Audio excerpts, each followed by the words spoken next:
Hi, I'm Ty Comer, editor of Billboard.com. Thank you for joining us again for another live chat. And today we are very, very excited to be able to bring you the one, the only, and according to your recent poll, the best American Idol of all time, Mr. David Archuleta. Oh, hi. David, thank you for joining us. Oh, yeah. Thanks for having me. For the next half an hour or so, David is going to be here answering your questions live. If you haven't tweeted your question yet, you still have a chance to do so.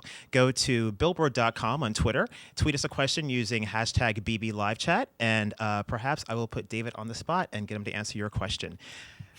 Today is a very, very exciting day for David. His third album, The Other Side of Down, was just released today. Congratulations on that. Thank you. So really interesting album title. Why don't you tell us a little bit about what that means? The Other Side of Down, well, it was just kind of to get people thinking a little bit, kind of looking at things from a different way. And it just kind of, what it means is just looking at things in a positive way. Mm-hmm. And how despite how things may be a little challenging, sometimes things seem a little confusing and at times, or like, oh, this is difficult. It's just about looking, despite whatever may be happening, looking at things with hope, mm-hmm. Just saying, things will be good, and just keep on keeping on. Right.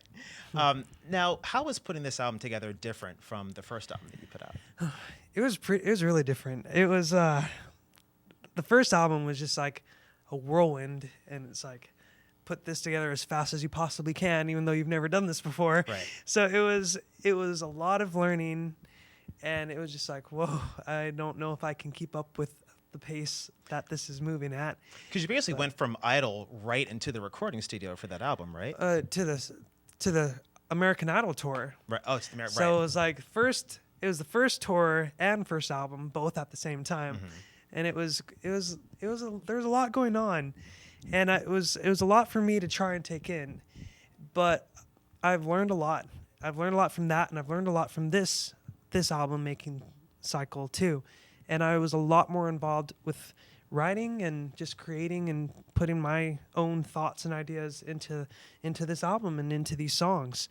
So it was really cool to be able to just put more of me in there and have more of a say on what's going to happen with my album and have a theme. Mm-hmm. So I've read some of the reviews, and you've gotten some great response from the record so far. Oh, cool.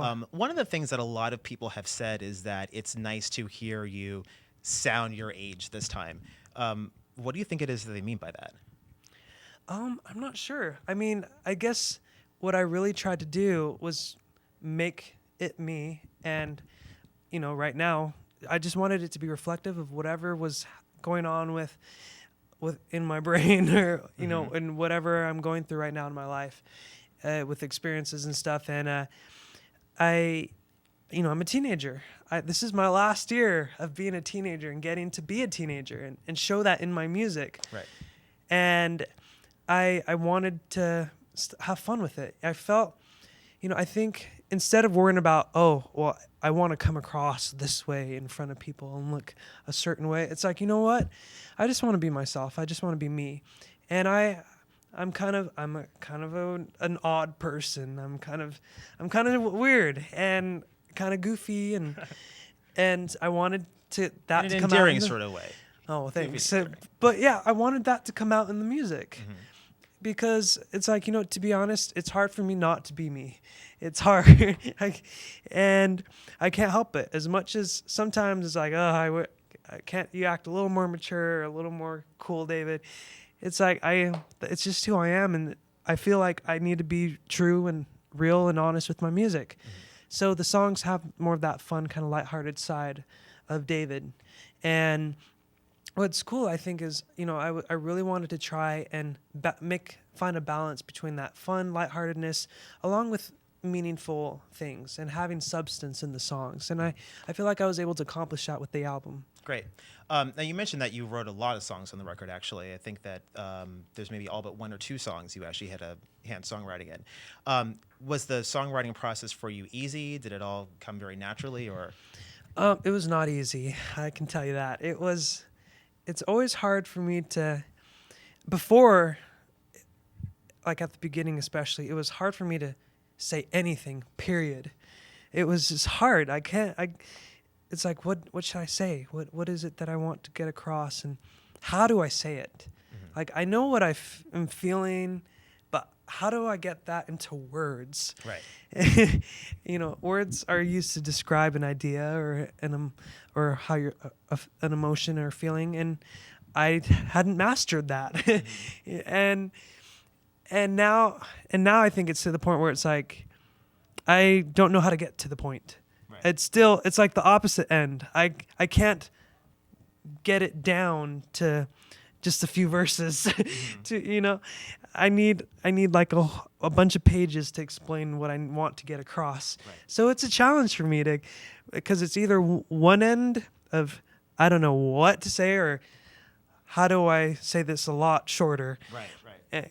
because the song's only so long. But it was really fun. There are a lot of different ways to write a song. That's what I've definitely learned.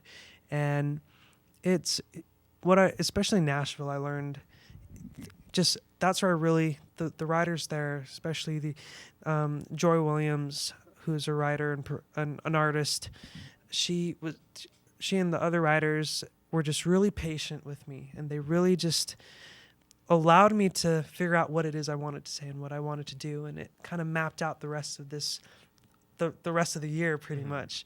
And so I'm really just appreciative of them and for their hospitality and their patience with me.